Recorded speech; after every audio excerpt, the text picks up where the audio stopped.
السلام علیکم ورحمۃ اللہ وبرکاتہ۔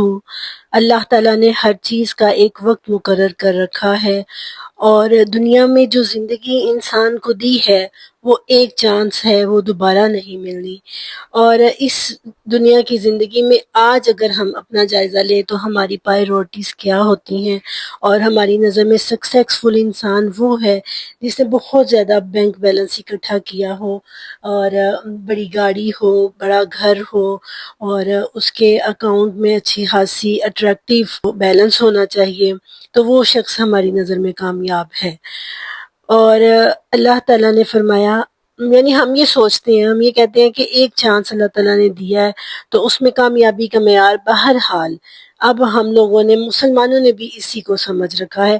جس کے پاس بینک بیلنس نہیں ہے، جس کے پاس زمین جائیداد نہیں ہے، ہم کہتے ہیں کہ لو جی بھائی اس نے جوڑا کیا ہے، اس نے بنایا کیا ہے۔ تو ہماری گولڈ نہیں ہے، زمینیں نہیں ہیں، بینک میں اچھی اٹریکٹیو انکم نہیں ہے، بیلنس نہیں ہے، تو ہم اسے ناکام سمجھتے ہیں۔ ہم کہتے ہیں کہ اللہ تعالیٰ نے ایک چانس دیا ہے تو کیوں ناکامیاب بن کر جائیں۔ اب یہ آیت جو آج ہم نے پڑھنی ہے نا، اللہ تعالیٰ نے اس میں ہمیں وارن کیا ہے کہ یہ جو لائف کا ایک چانس تمہیں ملا ہے یہ دوبارہ نہیں ملنا، اس میں یہ ایک کام کر لو۔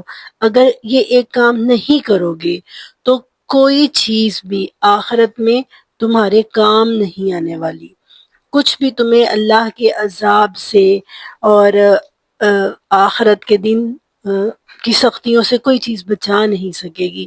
اور اس دن تم بارہا یہ چاہو گے کہ میں دنیا میں واپس جاؤں، اور یہاں تک آتا ہے قرآن پاک میں کہ انسان کہے گا کہ اگر اس کے پاس سونے کی بھری ہوئی وادیاں بھی ہیں تو وہ چاہے گا کہ وہ بھی فدیے میں دے دے، اور اسے ایک چانس مل جائے کہ وہ دنیا میں دوبارہ جائے تاکہ وہ وہاں جا کر نیک عمل کرے۔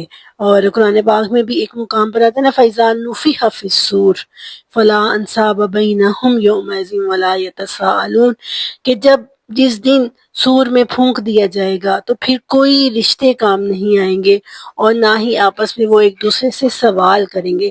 یعنی پھر کیا ہوگا؟ نو چانس، کوئی موقع نہیں ہے تمہارے پاس۔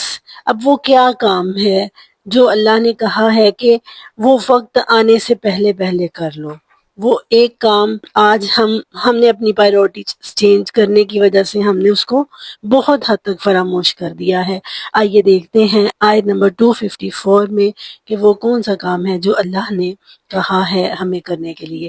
الحمدللہ رب العالمین، والصلاة والسلام علی سید المرسلین وعلی آلہ واصحابہ اجمعین، اما بعد، رب اشرح لی صدری ویسر لی امری واحلل عقدۃ من لسانی یفقہوا قولی، رب زدنی علما، رب یسر ولا تعسر وتمم بالخیر۔ اما بعد، اعوذ باللہ من الشیطان الرجیم، بسم اللہ الرحمن الرحیم۔ یا ایھا الذین آمنوا انفقوا مما رزقناکم من قبل ان یأتی یوم لا بیع فیہ ولا خلۃ ولا شفاعۃ والکافرون هم الظالمون۔ یا ایھا الذین آمنوا، اے ایمان والو، مخاطب کون ہے؟ ایمان والے، ہم مومن جو ایمان والے ہونے کا دعویٰ کرتے ہیں۔ انفقو، خرچ کر لو، مما، اس میں سے، رزقناکم، جو ہم نے تمہیں رزق دیا ہے، یعنی اپنا کچھ نہیں ہے تمہارا، جو ہم نے دیا ہے اس میں سے ہی ایک حصہ ہمیں بھی دے دو، اللہ کے راستے میں بھی دے دو۔ من قبلی، اس سے پہلے، ان یاتیا، یہ کہ آ جائے، یوم، وہ دن، لا بیع فیہ، جس میں نہ کوئی تجارت ہوگی، ولا خلۃ، نہ ہی کوئی دوستی ہوگی، ولا شفاعت، نہ ہی کسی کی کوئی شفاعت، کوئی سفارش کام آئے گی، والکافرون هم الظالمون، اور کافر وہ تو ظالم ہیں۔ یعنی اللہ تعالیٰ نے کہا کہ تمہارے پاس ایک چانس ہے، جو رزق ہم نے تمہیں دیا ہے اس میں سے خرچ کر لو۔ صحابہ کرام کا عمل یہاں پہ ہم دیکھتے ہیں کہ انہیں اس چیز کی اتنی زیادہ فکر ہوتی تھی کہ آپ دیکھیے، جب حضرت ابوبکر صدیق اپنے گھر کا سارا سامان لے آئے تو اس وقت ہم میں سے کوئی ہوتا تو کہتا لو بھئی کیا بیوقوفی ہے، کچھ تو اپنے گھر کے لیے بھی چھوڑنا چاہیے نا، اپنے اوپر بھی تو خرچ کرنا چاہیے نا، اللہ نے اپنے اوپر بھی تو خرچ کرنے کا کہا ہے۔ ہم لوگ یہ سوچ رہے ہوتے، لیکن صحابہ کرام کو کیا فکر ہوتی تھی؟ ان کو یہ فکر ہوتی تھی کہ نہ جانے کب زندگی ختم ہو جائے، اس سے پہلے ہم زیادہ سے زیادہ اللہ کے راستے میں خرچ کر لیں۔ کیوں؟ کیونکہ آخرت میں وہ انہیں دگنا چگنا ہو کے ملنے والا تھا۔ مطلب وہ اپنے لیے آخرت میں جنت کے باغات تیار کر رہے تھے، جنت کے محلات تیار کر رہے تھے۔ تمام صحابہ اکرام کا یہی عمل ہوتا تھا۔ حضرت علی رضی اللہ تعالیٰ عنہ، حضرت عائشہ رضی اللہ تعالیٰ عنہ، حضرت عثمان غنی، کہ جو ان کو وظیفے ملتے تھے وہ اسی تمام امہات المومنین کے بارے میں یہی آتا ہے کہ وہ اس وقت تک جب تک وہ اللہ کے راستے میں خرچ نہیں کر لیتے تھے وہ اٹھتے نہیں تھے۔ وجہ کیا تھی کہ آخرت کی فکر اتنی زیادہ تھی ان کو۔ جب سے یہ مسلمانوں نے اللہ کے راستے میں جہاد کرنا چھوڑا ہے نا، تب سے اللہ کے راستے میں خرچ کرنا بھی چھوڑ دیا ہے۔ کیا ہوا کہ سال بعد زکوٰۃ دے دی، یا تھوڑا بہت اپنے کام والوں کو دے دیا، یا اگر بزنس بہت اچھا چل رہا ہے تو اس میں سے تھوڑا بہت اللہ تعالیٰ کے راستے میں دے دیا۔ مطلب پائرورٹیز ہماری طرف سے چینج ہو چکی ہیں، تب سے ہم واہن کا شکار ہو چکی ہیں، دنیا کی محبت کا۔ ہم میں سے ہر کوئی لگژری لائف چاہتا ہے، اور ایسے ہے کہ جیسے موت کو ہم فراموش کر چکے ہوئے ہیں۔ اپنے سامنے اتنے لوگوں کے جنازے اٹھتے ہوئے دیکھتے ہیں، لیکن یہ بھول جاتے ہیں، ایسے لگتا ہے جیسے بس یہ جو مرا ہے اس نے ہی مرنا تھا، ہمارے اوپر یہ وقت آنا ہی نہیں ہے۔ تو یہ اللہ تعالیٰ نے وارن کیا ہے کہ اس دن سے پہلے، جس دن نہ کوئی تجارت ہوگی، جیسے ہم سنڈے کو آف ہوتا ہے نا تو ہم کہتے ہیں سیٹرڈے کو یا فرائیڈے کو جو خریدیں خرید لو، سنڈے آف ہوگا، ساری دکانیں بند ہوں گی، کچھ نہیں ملنے والا۔ تو ایسے کہا کہ اس دن کوئی تجارت نہیں ہونی، ولا خلت، نہ ہی کوئی دوستی، یعنی کسی قسم کی کوئی دوستی بھی کام نہیں آئے گی۔ اور تیسری چیز کیا ہے؟ شفاعت، کسی کی شفاعت۔ اب ہم لوگوں میں سے بہت سے لوگوں نے یہ عقیدہ بنایا ہوا ہے کہ فلانا ہمیں چھڑا لے گا یا فلانا ہمیں چھڑا لے گا، اس کے ساتھ ہم تعلق رکھتے ہیں یا اس کے ساتھ ہماری نسبت ہے، جو ہمیں بچا لے گی۔ یہی چیز تو بنی اسرائیل میں تھی۔ وہ یہ کہتے تھے کہ ہم ابناء اللہ و احباؤہ، اللہ کے بیٹے اور اس کے پسندیدہ ہیں، تو یہ چیز ہمیں بچا لے گی۔ نہیں، اللہ نے وارن کیا ہے کہ کچھ بھی اس دن کام نہیں آئے گا۔ اور سورۃ یاسین میں آتا ہے کہ انسان اس دن پچھتاوے سے اپنے ہاتھوں کی انگلیاں کاٹے گا کہ کاش میں ایک دفعہ مجھے موقع مل جائے، میں دنیا میں جاؤں اور میں جو کچھ میرے پاس ہے اللہ کے راستے میں خرچ کر رہا ہوں۔ کیونکہ آخرت کی جو منازل شروع ہونے والی ہیں، قبر کی منزل سے لے کے، یہ بڑے مشکل مراحل ہیں۔ اسی لیے ان کو مد نظر رکھتے ہوئے، ان کو ذہن میں رکھتے ہوئے جتنا اللہ کے راستے میں دے سکتے ہیں دینا چاہیے۔ اللہ کے رسول نے فرمایا کہ کھجور کے ایک ٹکڑے سے بھی اپنے آپ کو جہنم سے آزاد کرواؤ، یعنی اللہ کے راستے میں خرچ کرنا گویا اپنے آپ کو جہنم کی آگ سے آزاد کرانے کے مترادف ہے۔ خلیفہ ہارون الرشید کا ایک واقعہ نا، یہ واقعہ سنانے کا مقصد یہ ہے یہاں پہ کہ ہر چیز کا ایک وقت ہوتا ہے۔ جیسے اللہ کے راستے میں خرچ کرنے کا آج ایک وقت ہے، آج موقع ہے۔ ہمارے ارد گرد ہمیں غربت نظر آتی ہے۔ فلسطین میں دیکھیں مسلمانوں کا کیا حال ہے۔ اس کے علاوہ اور بھی کئی جگہوں پر مسلمان جو ہیں وہ ظلم و ستم کا شکار ہیں۔ جتنی بھی ان کی مالی مدد کر سکتے ہیں دل کھول کے کرنی چاہیے، اور سوچنا یہی چاہیے کہ میں تو اپنی آخرت سنوارنے کے لیے اللہ کے راستے میں خرچ کر رہا ہوں، کسی پر کوئی احسان نہیں کر رہا۔ تو ایک دفعہ ان کا ایک جگہ سے گزر ہوا بازار سے، تو اس نے دیکھا ایک بندہ جو ہے نا وہ مٹی کے کھلونے بنا کر سیل کر رہا تھا۔ تو اس نے کہا کہ جو میرے سے 1000 دینار میں یہ کھلونے لے گا میں اس کو یہ سارے کھلونے دے دوں گا۔ تو وہ ان کو کہنے لگے کہ یہ مٹی کے کھلونے کوئی تم سے کیوں لے گا، اور وہ بھی 1000 دینار میں۔ انہوں نے کہا کہ میں نے اللہ کے راستے میں دینا تھا، تو میں نے سوچا کہ میں نے ضرور کسی سے مانگنا ہے، اپنی عزت نفس کو بچاتے ہوئے میں نے محنت کی، یہ کھلونے بنائے، میں نے سوچا کہ کوئی میرے سے 1000 دینار لے لے گا، وہ میں نے اللہ کے راستے میں خرچ کرنا تھا۔ یعنی آپ یہ سمجھیں کہ وہ اپنی عزت نفس کو بچا رہا تھا۔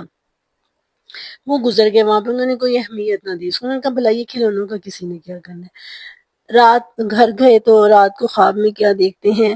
قصر زہرا انہوں نے دیکھا، محل دیکھا جس کے اوپر لکھا ہوا تھا قصر زہرا۔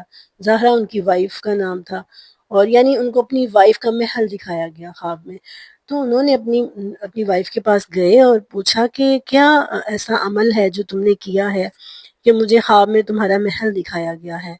وہ کہنے لگی کہ ایسا تو میں نے کچھ بھی نہیں کیا، ہاں کل ایک آدمی، میں بازار سے گزری ہوں تو ایک آدمی مٹی کے کھلونے بیچ رہا تھا، میں نے کہا کہ کیوں بیچ رہے ہو یہ مٹی کے کھلونے؟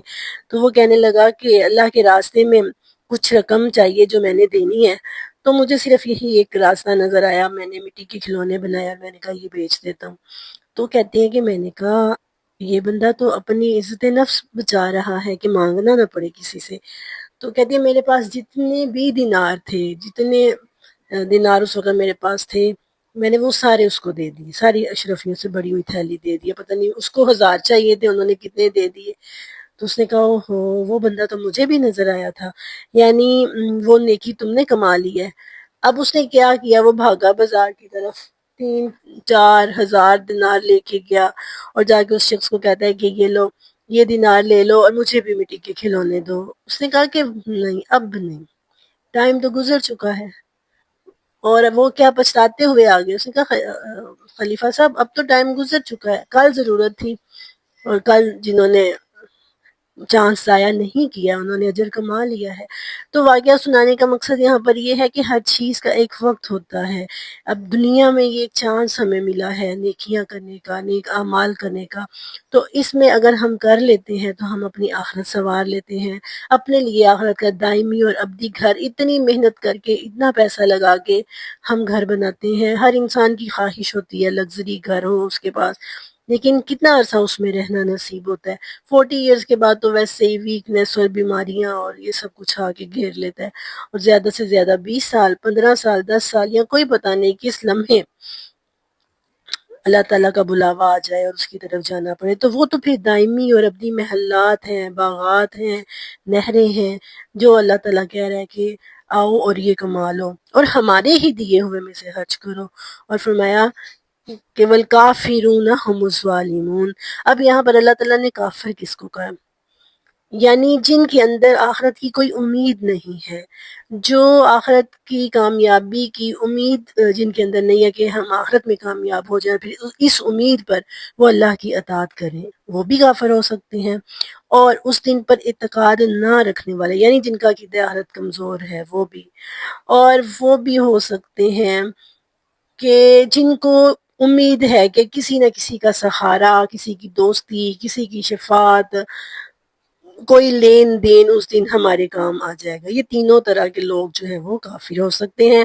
اور ظالم کون ہے؟ زیادتی کرنے والے، کسی کے ساتھ سلوک کرنے میں اس کا حق نہ دینے والے ظالم ہوتے ہیں، یعنی کمی کرنے والے، حق نہ دینے والے، یا کسی کے ساتھ غلط کام کرنے میں زیادتی کرنے والے، یہ ظالم ہیں۔ تو اللہ کے راستے میں خرچ نہ کرنے والوں کو بھی اللہ تعالیٰ نے ظالم بھی کہا اور کافر بھی کہا۔ تو اللہ سے دعا ہے کہ اللہ تعالیٰ ہمارے اندر یہ رغبت پیدا کرے کہ ہم روز اس کے راستے میں کچھ نہ کچھ دیں اپنی آخرت سنوارنے کے لیے۔ آمین۔